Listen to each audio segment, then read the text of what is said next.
Jerusalem.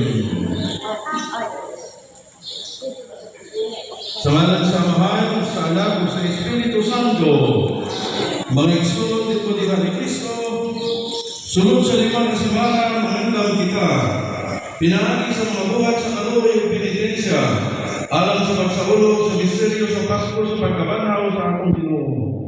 Karon nagpilog kita, aron sa pagsugod ng sulimni na pagsaulog, doon sa tibok simbahan, na naglupo sa kalibutan.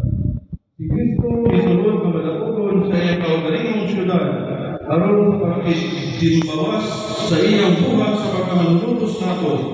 Kining buhatan mao ang pagkasakit, pagkakamatay, at pagkabanhaw.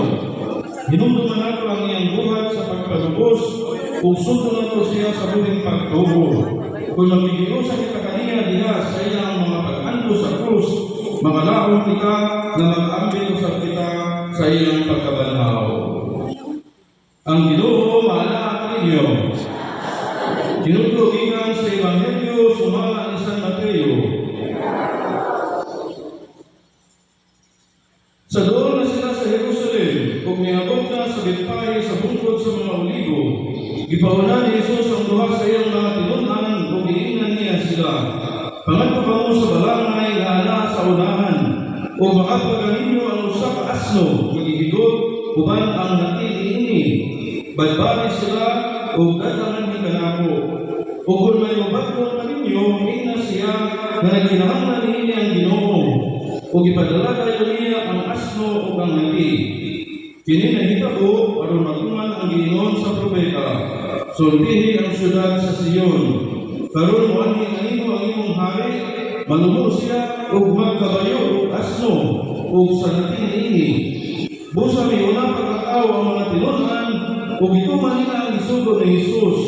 Ilang gidala ang asno o ang nati, o gihapilan nila sa ilang mga bisri, o migabayo si Jesus.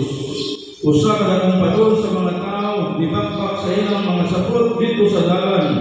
Samtang ang uban na magol o mga sanga sa kahoy, o gikakag nila sa kianan. Ang mga tao na naguna kay Jesus, ingon man ang mga nagsunod kaniya, nalingkit, dalaygon ang kaliwat ni David.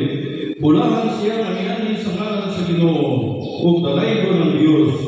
Sa pagsunod ni Jesus sa Jerusalem, naugay ang tibuok syudad, nangutana ang mga tao, kinsa man kini siya, o sila mitubag, si Jesus ang propeta na taga Nazaret sa Galilea.